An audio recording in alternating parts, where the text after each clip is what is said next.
Hello, I'm back yet again, I think. Yes, I am back yet again with more Hiveswap Friend Sim. Last time, things happened, and people were upset about it, probably. I'm recording these in a batch, and so to that one comment, that was like, dude, why did you do that? Because fuck it.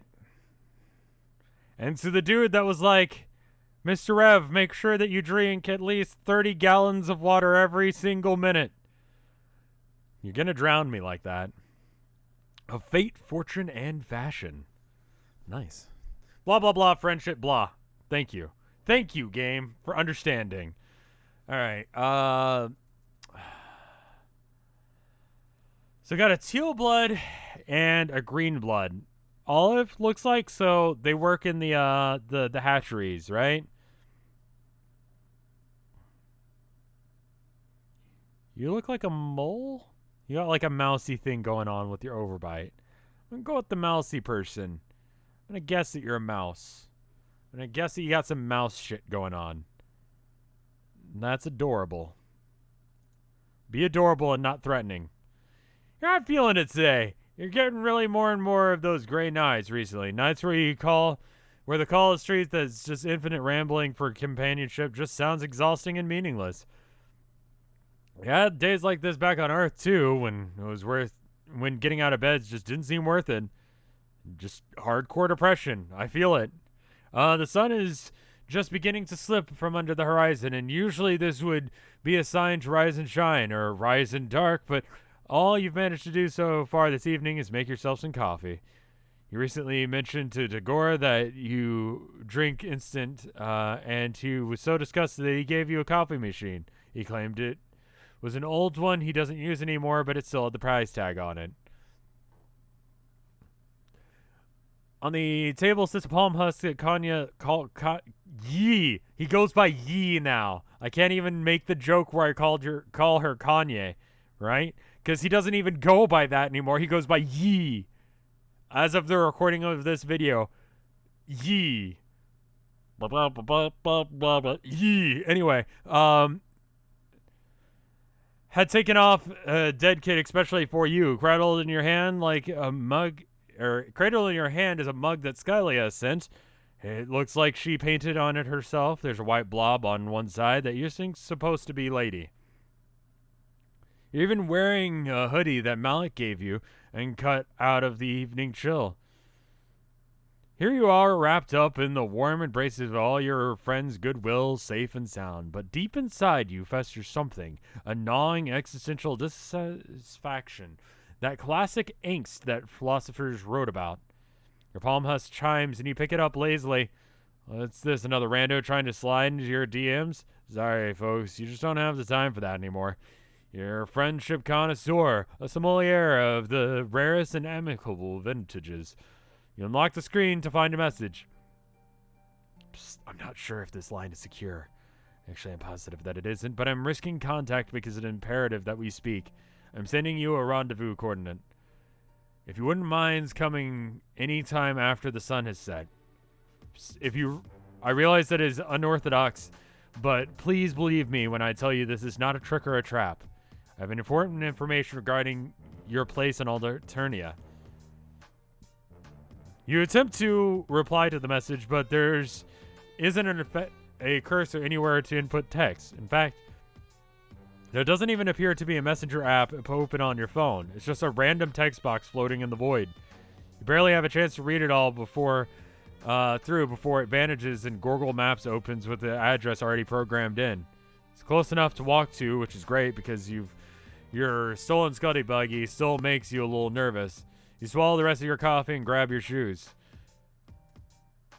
A GPS leads you to a shop you recognize. It's the cafe where from your weird sort of date with Leandra. It's not too crowded at this time of day. The usual. So I guess he's like an informant, kind of like a deep throat sort of thing. I wonder how they're going to talk about like politics of now in history books.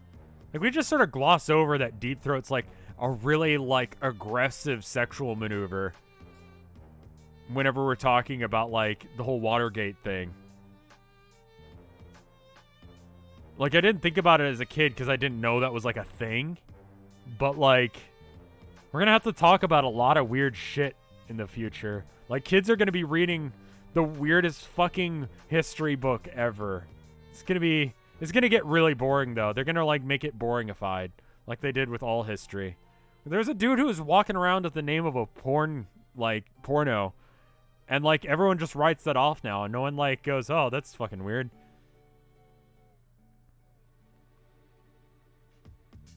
Where the fuck did that come from? Anyway, it's not too crowded at this time of day, and there's the usual studying crowd that appears to be here. A couple of trolls sitting around and sharing pots of tea.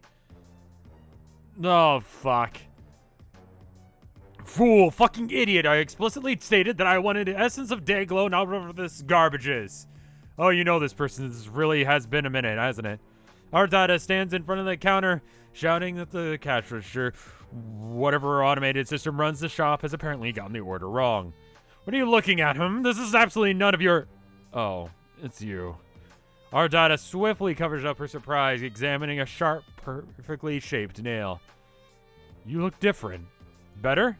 Let's not exaggerate. I simply meant that you look like less of a toxic waste and more like run-of-the-mill grain grinder garbage. It's all Arcdata. It's good to see her too. Man, really takes you back. You've been so simple. You were so simple back then, so unevolved. You're laser focused on a single desire, friendship. Now, well, you still like friends, but you really do. But you also have like a car, a sweatshirt, and somebody's sign on it, and you've moved up in the world. Someone was telling me that whole like sweatshirt with a sign on it thing is like a I don't know, like how when you like steal your like significant other's clothing. I don't think I could wear any of Tilda's stuff. She's like half my size, so it doesn't really work. Fascinating. Oh, by the way, is she the one who summoned here? Summoned you? You must be joking. I haven't spared a single solitary thought about you since I dragged your wretched carcass out of my hive. Absently, you push your hand into your pockets of your hoodie. Something crinkles between your fingers. You pull out a folded piece of notebook paper. Okay, this definitely hadn't been in there when you left your hive. You pass a couple of people on the street, but definitely don't remember getting close enough for any of them to slip something in your pocket, huh? It only says 2 words, out back. Have you ever reverse pickpocketed someone? It's fucking cool as shit. I used to do that to my friends all the time. It's just a prank. Put random shit in their pocket and then ask them for something. And they'd be like, I don't have that. And they'd be like, yeah, you do. And they're like, fucking why? It's really funny. Highly recommend that skill set. It mostly works on dudes because chicks don't have pockets. And when they do, like, they're shitty and not real pockets. And then if you try and pull that, you're kind of just, like, slapping their ass. And that's really not cool. At all. So, you know. Oh, man. Should you go? Yeah, go. Let's be real here. If you were going to refuse a suspicious invitation, it would have been done by now. You have drawn the line at the vehicle theft or murder church or anime club. You can't resist a social engagement, your tragic flaw. Okay, I guess. Enjoy yourself. I just hope that she doesn't follow me. It wasn't really an option to just, like, fuck around in the store for a while until she leaves. You head out back through a beaded curtain, half expecting an alarm to ring. How do they keep people from robbing stores here? They're just, like, lasers and shit? You emerge to the tiny little back garden. None of the plants here are ones you recognize from Earth, but it's still nice. You cross a bridge over a slow-flowing stream. You find yourself looking down at a path and blooms into a tight, dizzying spiral. Maybe they're supposed to walk around it and ponder your place in the universe? Yeah, they have those, have one of those in the, there's like a, I want to say Catholic church, but it's like a Scots-Irish, Catholic church here in Austin where they have, like, a maze. As long as you're, like, not aggressively, like, anti-Christian, they're cool with you doing, like, whatever. I've heard it's nice. Haven't been. Your contemplation would be inevitably cut off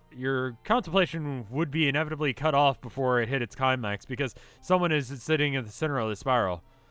Shows a small, complex shape with her hair cut short and choppy around the chin, wearing a shapeless white dress, really more of a robe.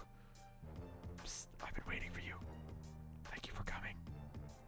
She speaks with a stage whisper, a low and full air, but still loud enough for you to hear across the path. You pick your way across are you a cult person? You carefully across the spiral, making sure not to mess up any of it, treading only inside the lines. The girl gives you a small, secretive smile. My name's Blair. You ask her if this is her garden. Does she live here? It's actually nice, but it's not exactly out of the elements. Actually, it looks like some storm's rolling in. You're probably going to get rain soon. Oh yeah, my hoop cocoon is over there under that tree. She smiles at you again. You can't tell if she's messing around. In fact, she's entirely unreadable. Like her face is a totally reflective surface, and all you're seeing is the cloudy sky around the garden. You can't tell how she feels about you at all. Would you like to sit down? Inside the circle, or she looks around like she's only realizing now that she's at the center of a complicated geometric pattern. It doesn't matter. I only wanted to see if you would follow the path or trample through it. But you didn't either. You forged your own way instead of taking care to preserve that what had come before. You ask her what that means. Maybe nothing. I'm not sure. The wind tosses her hair and the clouds chase each other around the sky. But if the rain comes, it will come soon. Boulder continues. Boulder. I don't know how that's like a thing. Looks at you and shift awkwardly and shiver. You push your hands into your hoodie.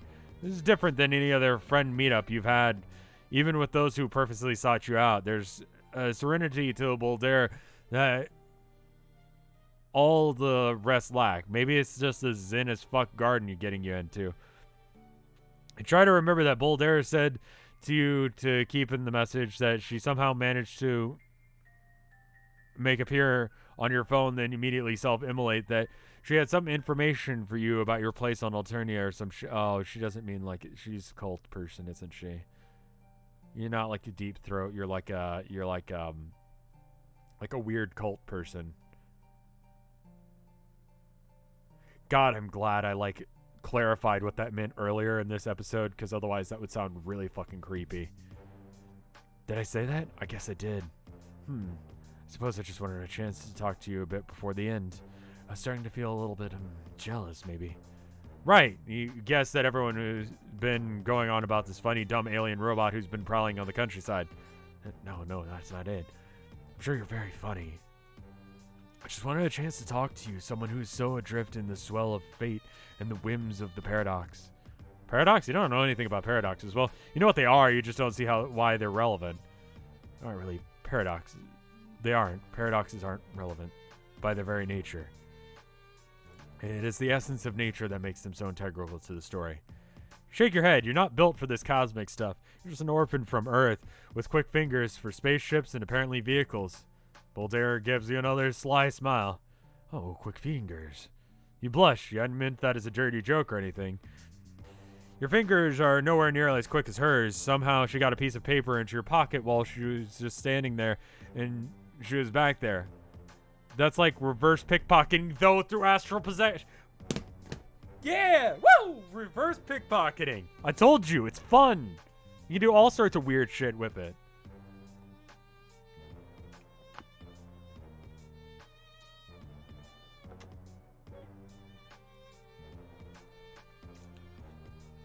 Boulder laughs, stands up, and moves across the garden path, following the spiral so swiftly and efficiently that she might as well be floating as she drifts over to one of the trees, pulling down a coat from where it's slung over a branch.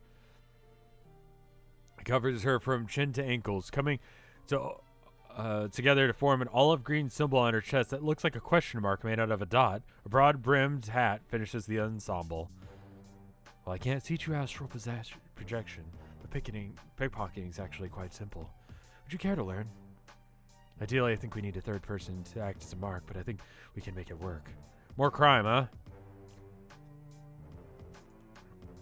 Just for you, random person that wanted me to save before doing things. Sure, let's do crimes. I like crimes. All mess started with the theft of a spaceship. Oh, really? We stole that? I forgot about that. Did we know that? I mean, that makes sense. That's in character for the main character of this. And if Bolder is right about all that fate horse shit, then that was supposed to happen, so maybe you'll lean into it. Perfect. First and most important aspect of the art of pickpocketing is to stay unobtrusive. You think about mentioning that walking around in a big coat and floppy hat isn't the most unobtrusive thing you've ever seen, but you aren't exactly an expert here. Also, you're an alien, so you don't have really room to talk. Maybe you should get a big coat like that yourself. You just love ripping looks off of all your friends. Boldera takes you through the basic of criminal sleight of hand, and on the whole, you aren't too bad. In fact, you think you might have a future in this if you aren't already in the career path of professional friendshipper. You don't know what this has to do with her learning about you or teaching your place in Alternia, but it's fun, and Bolder is a good teacher. If there is one thing this journey has taught you, is that when something isn't actively painful or destructive, just write it out. That sounds right. Yeah, that sounds right on this planet. Just roll with it, because if you're not getting murdered and you're not pissing them off, you're in a good spot. You still have a chance to walk away. You don't think you'll be going around pickpocketing too many trolls. Enough of them already want to kill you, but you have a good... but it's good to have this skill on reserve if you ever need cash fast and don't feel like hitting up any of your rich friends. You wonder if Boldera uses it for anything besides passing notes. My sources tell me that you've been on Alternia for almost 3 pregrees now. You're not sure how long a pregree is, but... What the hell? Sure. Impressive. No wonder. She trails off thoughtfully. I wonder if that's like weeks. She trails off thoughtfully and shakes her head. You wish she wouldn't say something with such substance to it. Instead, you wish she would say something with some substance to it instead of those vague nonsense. But at least she isn't trying to threaten you with violence or trying to stick wires into you or counting this interaction as successful so far. You're feeling weirdly chilled out by Boldare.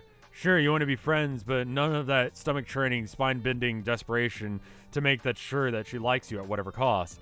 You feel more awake than you have in weeks. Man, you've got to learn to pickpocket. You've got to learn to pickpocket in a garden behind a cafe more often if this was what it does to your stress levels. Want to get something to eat? Maybe just some coffee because that's what they serve here. Sure.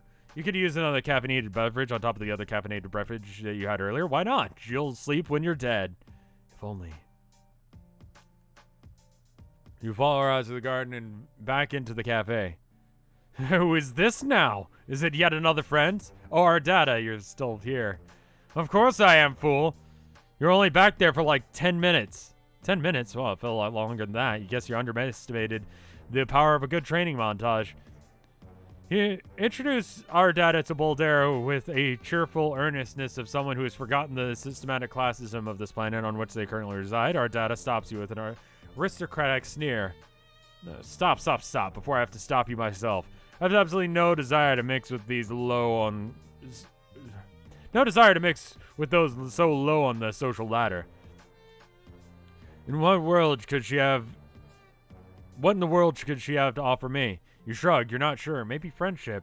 You know, friendship between people of different castes is possible. You've seen it happen. Regardless, you feel bad for exposing your newest friend to the vaguely nonsensical abuses of your oldest. You turn back to Boldera and apologize. You find her gazing coolly at Arcdata, like she could do it all night. There's none of the fear or reverence or false obedience that you've seen of other lowbloods displayed to blues. Instead, Boldera looks at Arcdata like she's a bug. Worse, a pebble that she would just love to kick out of the way. Psst, it's nice to meet you in person, Miss Carmilla. I hear your GrubTube channel has been losing subscribers recently. Wonder why that is. Blue hits Arcdata's cheeks in an angry flush. I'm currently on hiatus and that old garbage was getting tired. I have so many imitators that my own content is starting to seem derivative. She gives a maniacal laugh, but it's a little less robust than usual. Man, the wild tundra of the internet fame is really stark and arid battleground. In fact, I have a new feature in the works as we speak. She holds a little vial that she's been haggling with the cash register over earlier. Poison. I think the best and most expedient process would just be to dose my entire featured guest food and hide the antidote somewhere in my hive. Unless you have another idea. She smiles, sly and mean. Bolder smiles back, just as vicious. Great, have fun with that. Bolder talks. Her eyes start flicking from you to Arcdata and then down. Again and again, you, Arcdata, and down. Takes a couple of go-rounds before you realize that what she's telling you. She keeps looking down to your hands. Your hands, which are stuck in your hoodie pocket, exactly where you found the note Bolder slipped you. Arcdata is carrying a bag that looks expensive and extremely goth, and you can see where the vial of poison is sticking out. Oh man, you know what you have to do. We're gonna fucking murder someone! Best friend! Man, you're teaching me how to pickpocket and you're getting all zen and shit? Aesthetic as fuck. I want to be like a wild roaming cultist that murders. Yes! Fucking aesthetic. Maybe a little bit more punk rock, but like, we got something. We got something here.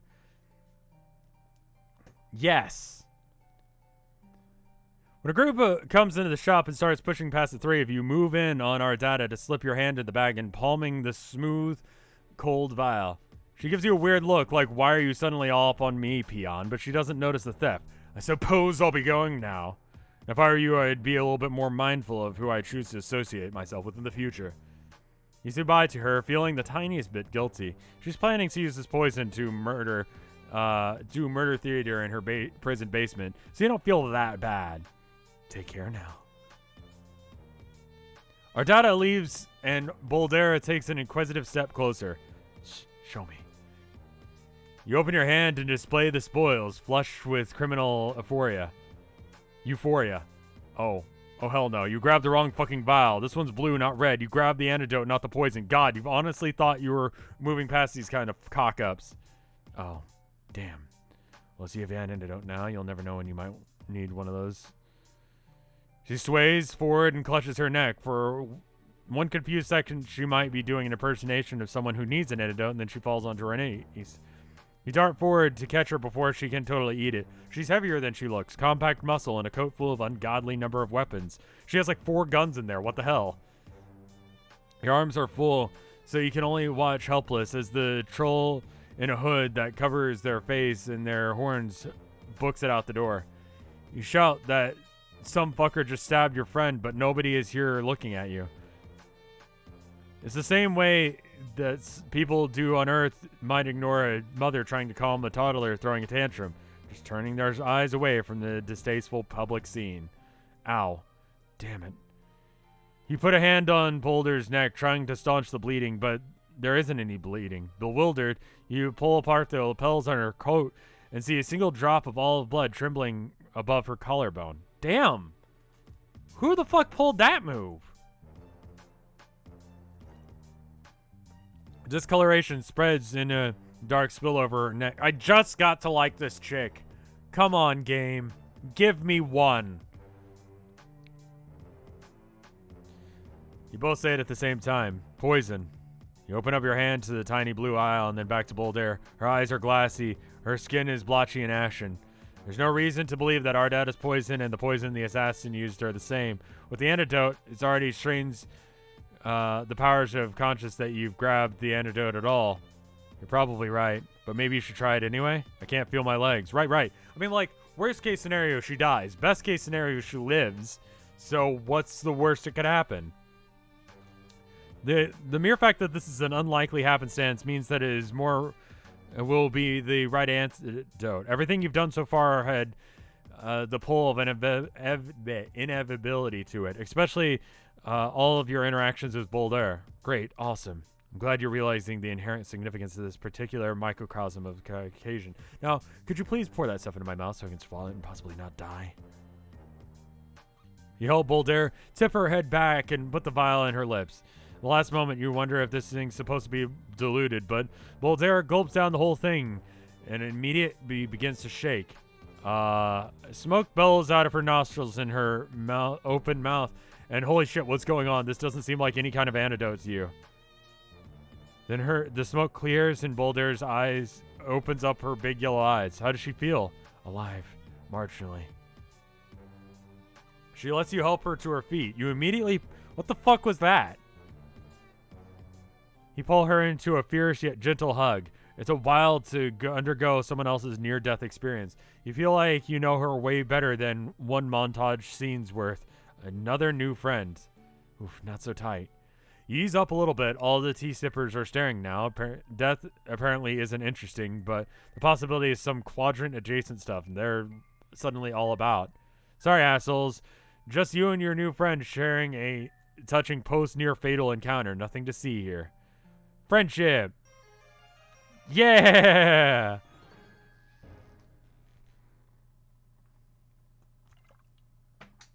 It's a good day when I don't die. Well, that was an easy one. Did I even have choices in that one? I had one because I loaded here. Because I decided to do crimes. And if I had decided not to do crimes, I wonder what would have happened. I wonder if it would have gone the other way where, like, by choosing not to pickpocket, I would have learned